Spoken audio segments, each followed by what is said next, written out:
Good afternoon, everyone, and welcome to the second in a series of calls that the Federal Transit Administration will hold during the month of February to support implementation of the federal mask requirement for public modes of transportation. I'm Matt Welbus, FTA's Executive Director, and thank you for joining us today. The purpose of today's call is for us to provide updates and discuss some of the questions we've received since the last call we hosted on February 2nd. And before we get started, let me cover a few housekeeping items. First, if you missed last week's call, a recording is available on FTA's YouTube channel and our COVID-19 website. The department also has posted a number of FAQs on its website, and please do review those general FAQs which apply across the transportation industry, as well as the FAQs specific to public transportation, as you may find your questions answered there. For our session today, we encourage you to submit your questions and comments. To do so, select the Q&A on the right side of your screen. You can submit questions using your name or submit anonymously. Our plan is to respond to today's questions and those submitted via email to our transitmaskup@dot.gov email account during subsequent calls and by posting FAQs to our website. Now, it's my pleasure to introduce FTA's Acting Administrator, Nuria Fernandez. Acting Administrator Fernandez is no stranger to FTA and public transportation. With more than 35 years of experience, she is an inspiring leader in the transportation industry. And Nuria comes to FTA most recently after serving as the General Manager and Chief Executive Officer of the Santa Clara Valley Transportation Authority for the past 7 years. Now, let me turn it over to you, Nuria. Thank you, Matt, and thanks to all of you for joining us today. Let me begin by thanking you for your dedication and resilience during this COVID-19 public health emergency.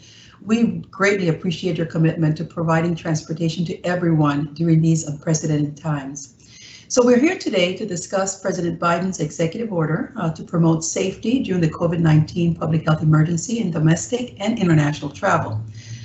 Within a week of the president signing the executive order on January 21st, the Centers for Disease Control and Prevention issued an order which became effective last Monday at 11:59 p.m. And it required that all transit passengers and workers wear masks on transit vehicles and in transit facilities. That was followed by the Transportation Security Administration with a security directive that implemented the CDC order. Now, TSA will continue to play an active role in collaborating with transit agency, police, and local law enforcement to enforce the CDC order. So those actions put force behind the executive order and reinforce that mask wearing, physical distancing, appropriate ventilation, timely testing, and vaccination can reduce the risk of travelers spreading COVID-19 throughout our nation's transportation system and within our communities. Last week, we hosted our first stakeholder call and invited representatives from the CDC and TSA to join us. As Matt mentioned, you can listen to that call on FTA's YouTube channel. And since then, we have been collecting your responses and concerns, including during additional discussions USDOT held with labor union leaders. So thanks to all of you for your questions we have received so far. In fact, FTA, we've received over 300 questions and comments through the stakeholder call chat and feature and the transitmaskup@dot.gov email. And this is all invaluable. We've heard your concerns about enforcement, the potential for operator incidents and applicability, and we'll provide responses to your questions and those topics today. Our primary goal, of course, is for the entire industry to be successful in implementing the CDC order. In addition to these calls, FTA is taking other actions to support your implementation of the mask requirement. Just today, we posted an amendment to the master agreement to incorporate the requirements of the CDC mask order. And we want to make clear that our role is principally to increase mask wearing and that the master agreement amendment provides another tool to ensure that the FTA and its resources can support transit agencies in complying with the mask requirement. In addition, with our partner, the National Transit Institute, we're providing a course on assault awareness and prevention for transit operators. This month, we quickly converted the course from an in-person to virtual delivery in response to your feedback. So remember, we will continue to hold these calls weekly for the next several weeks so that we can share the most current information and answer your questions in real time. And now I would like to turn to FTA's Chief Safety Officer, Henrika Buchanan, who's going to facilitate our Q&A session. Henrika? Thank you, Nuria, and thanks to all of you for being here today. I will now pose some questions we've received over the past week about the federal mask requirement to Acting Administrator Fernandez. These questions cover enforcement, applicability, and implementation aspects of the requirement. Acting Administrator Fernandez, the first question is, how will FTA enforce the CDC order? Thanks, Enrica. So FTA, as I mentioned, has amended the master agreement to incorporate the requirements of the CDC order. So pursuant to the terms and conditions of the FTA master agreement, FTA may take enforcement action against a recipient or subrecipient that fails to comply with the order, including, but not limited to, actions authorized under the Public Transportation Safety Program when a recipient does not comply with federal law with respect to the safety of its public transportation system. However, the goal is compliance, not enforcement. We want to get everyone to mask up to control and reduce the spread of the virus. So at FTA, we'll continue to work with transit agencies and transit stakeholders to achieve this goal. Thank you. Question number 2 is, what federal resources are available to support enforcement of mask usage on transit systems and to reduce the risk of assault to operators who might enforce the CDC order? Again, the primary goal of the order is compliance, not enforcement. The CDC order requires transit operators to use their best efforts to ensure that persons wearing masks, like boarding and alighting a transit vehicle for the duration of a trip and within a transit facility. So best efforts should take into consideration the safety of transit operators when identifying roles and responsibilities for implementing the CDC order.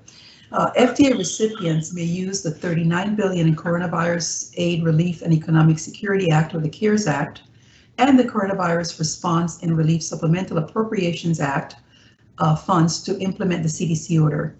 Operating expenses incurred beginning on January 20th, 2020 for all rural and small and large urban recipients are also eligible using FTA Urbanized Area and Rural Formula Funds, including operating expenses to purchase and provide masks to employees or passengers, and other security elements eligible under the transit program to hire transit security personnel and or enter into additional contracts for security services to implement the CDC order. The Federal Emergency Management Agency funding also may be available. So thank you. The next question is, does FTA have training on de-escalation for transit operators? Yes, FTA works with the National Transit Institute at Rutgers University to deliver a 3-hour training on assault awareness and prevention for transit operators, which addresses de-escalation techniques.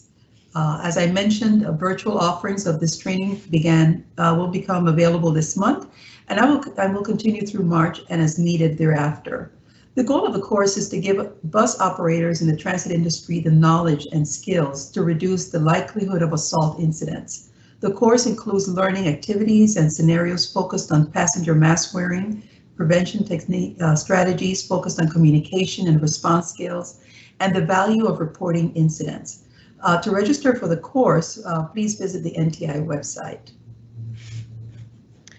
Question 4. Do transit employees who work behind plexiglass barriers or shields on public transportation conveyances or in transportation hubs still need to wear a face mask? Yes, a transit employee is required to wear a mask unless covered under an exemption, even if the employee is segregated from passengers or other employees by plexiglass or another protective barrier. So while protective barriers help limit transmission, respiratory droplets that can spread the virus that causes COVID-19 can still enter shielded areas.